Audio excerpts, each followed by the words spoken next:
Hello, hello. This is Jen Hart with Jen Hart Be Awesome.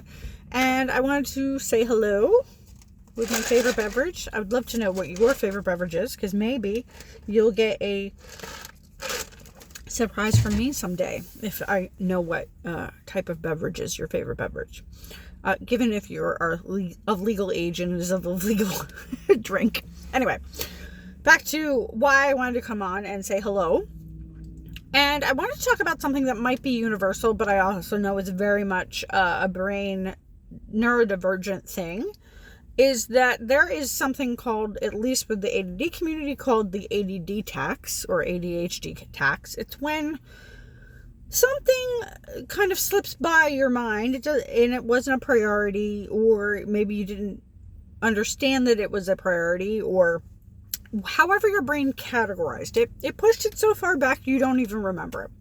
Sometimes if it's because, for me, if something's out of sight, out of mind, it's not that I don't care. Like, I care about a lot of things that I just cannot have my full attention on 24/7.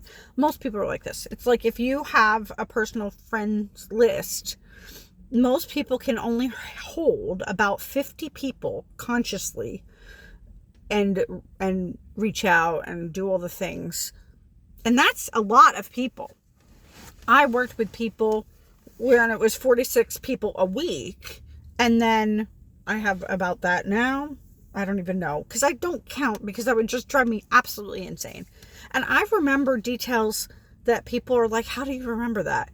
It's because for some odd reason, I compartmentalize humans and human stories and what their experiences are and their mindset and how to change and help them maneuver their thoughts and scripts and shift them. It's to my benefit. It's been this way as a small child. I remember the most inane conversation I might have with somebody because to me it mattered.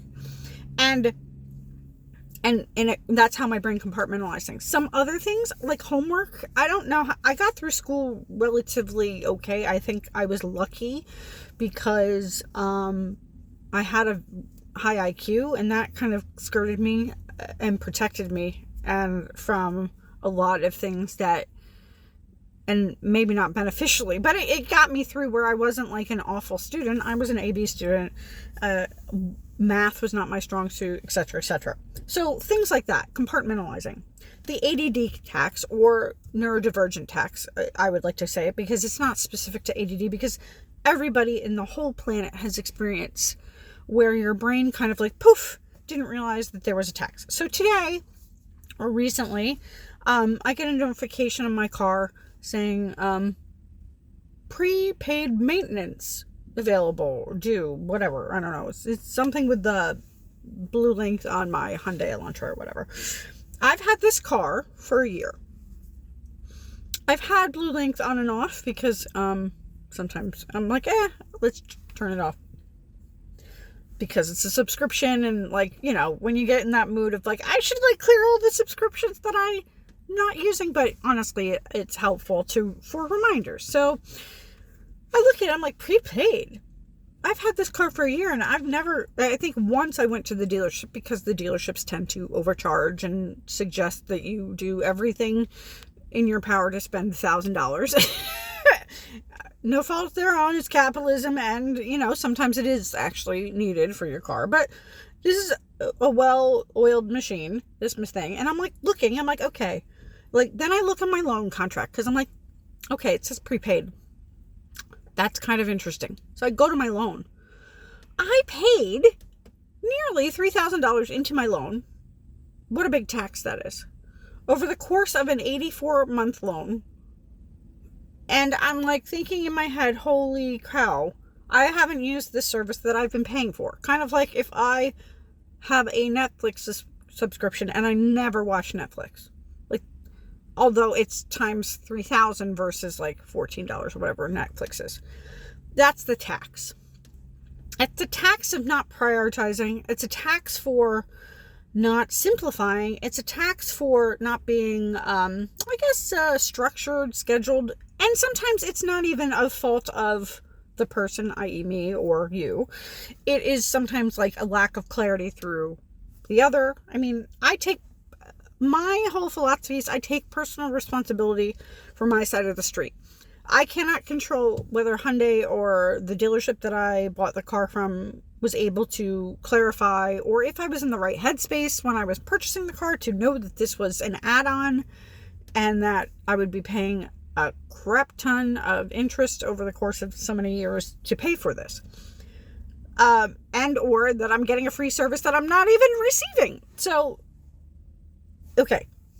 The reason why I'm talking about this is that the idea of the critical voice, the idea of being able to give oneself grace, no matter what the situation is, whether it's a time-lapsed, out of sight, out of mind thing, whether it's neurodivergent thing, or whether it's just like, holy shit, something cost me money that I didn't expect. It doesn't even have to be money, but it could be time, it could be energy, like when you're dating somebody and they lie to you, but you don't find out for a whole year. Like, wow, it feels like you wasted time.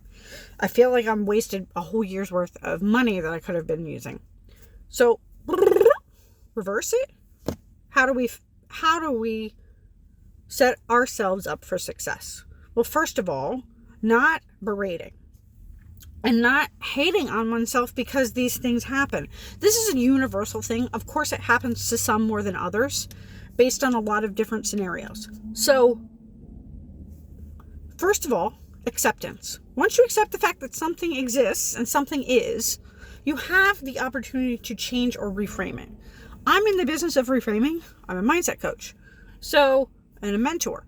So, reframing is so important for your mental health. It's so important for, and not delusional reframing, like, oh my God, I'm going to ride off into the sunset and become a millionaire without doing a damn thing. No, this is not, it's not the magical part. The magic is not hating yourself for all the flaws and not being this cookie cutter perfect thing. Because even if you were all of like the most straight-laced, got everything done, there's always going to be uncertainty in life. There's always going to be something that pops up that you cannot plan for.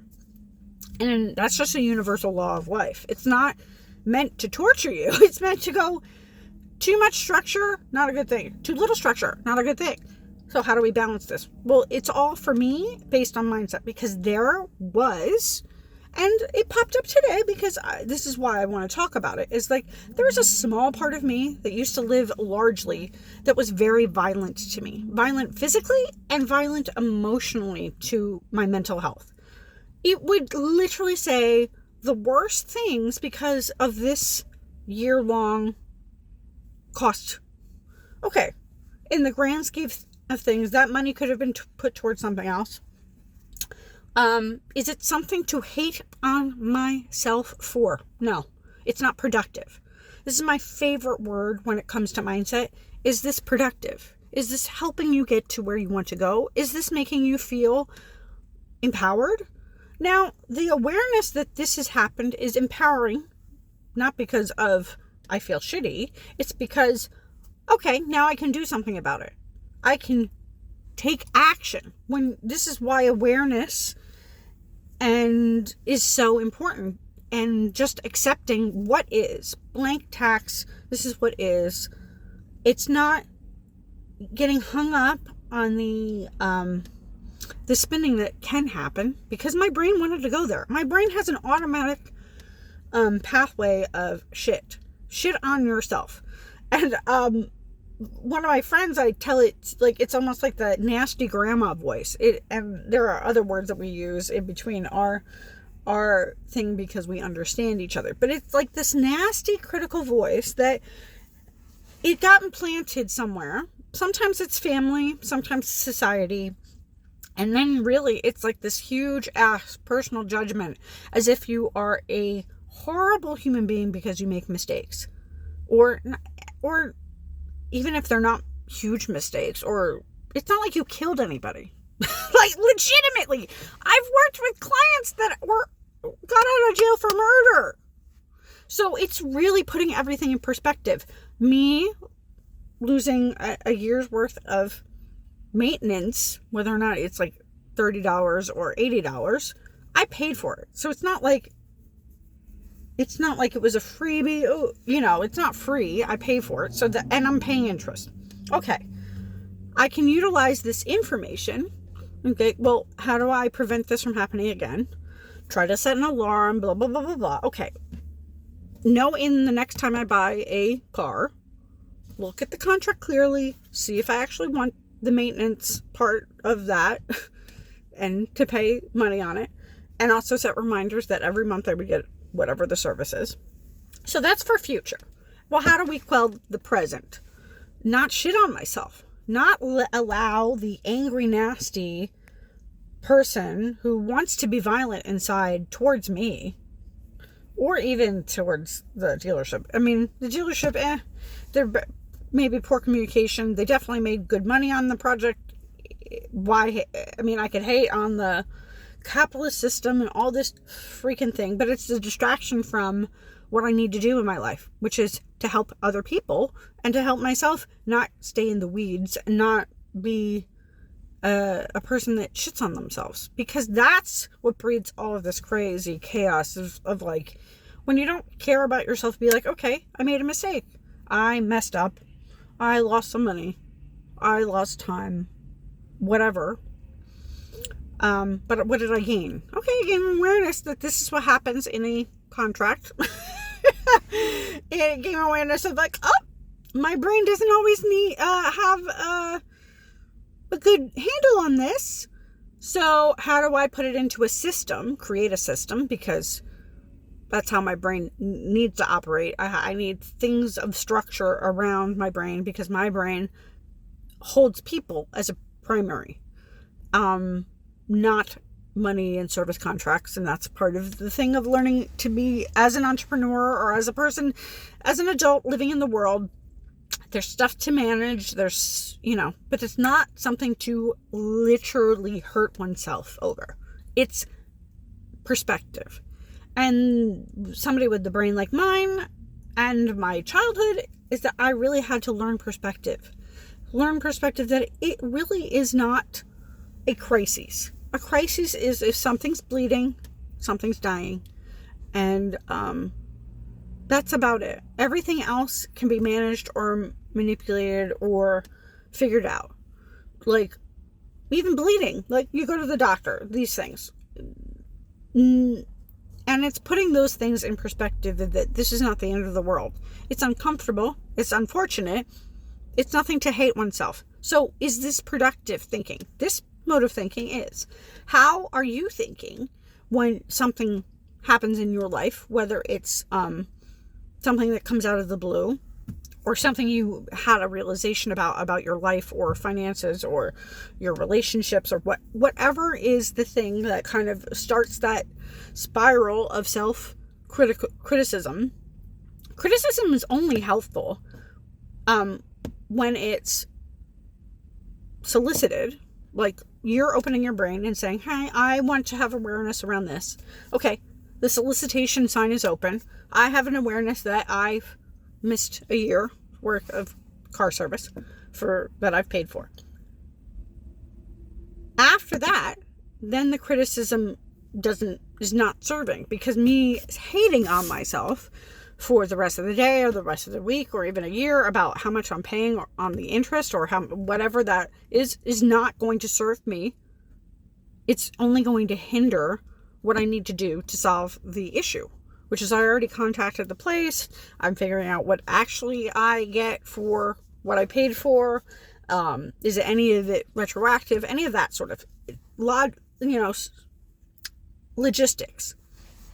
Whether it's a relationship and you've wasted, and I hate the word wasted time, because I don't think anything we go through in life, including this, because obviously this is an opportunity for teaching, none of it's waste. But our brains want to say, oh, you're a piece of shit because you did this. This is not true.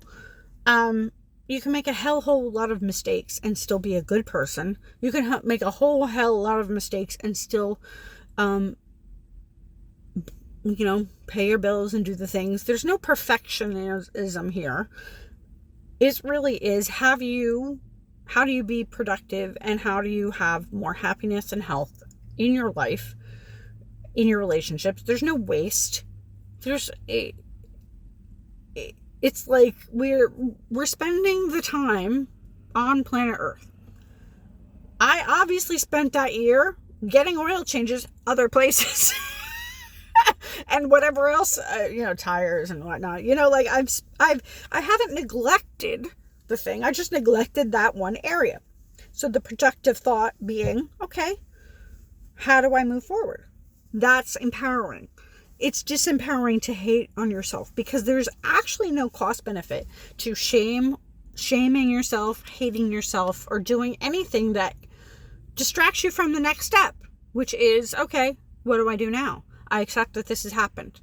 I hated on myself for about 5 or 10 minutes. I'm like, well, this was unproductive 10 minutes, waste of time. I waste a lot more time on Instagram and YouTube. So I guess 10 minutes isn't terrible in terms of wasted time. And okay, now I'll call this. Now I did that. Then I did the steps that I needed to take care of business, take care of me, take care of my car, take care of my finances, take care of my life. And part of that is positive, or at least neutralizing negative self-talk, negative inner critic, because that's basically renting out space in your mind for free, and it's not serving anybody, and it definitely does not serve what you came here to do. It definitely does not serve what you want to do in the future. It has nothing tied to your desires or focus. So move your focus. It's not like you ignore the problem and it goes away. You become aware. Okay, this is it. I've accepted that this is the awareness. I can have my feelings about it. I had some. And I was like, I'm not going there. I'm not going into the story that I'm a horrible human being because I made this snafu. Because I'm not a horrible human being. And I remember a whole bunch of other shit that other people can't even remember.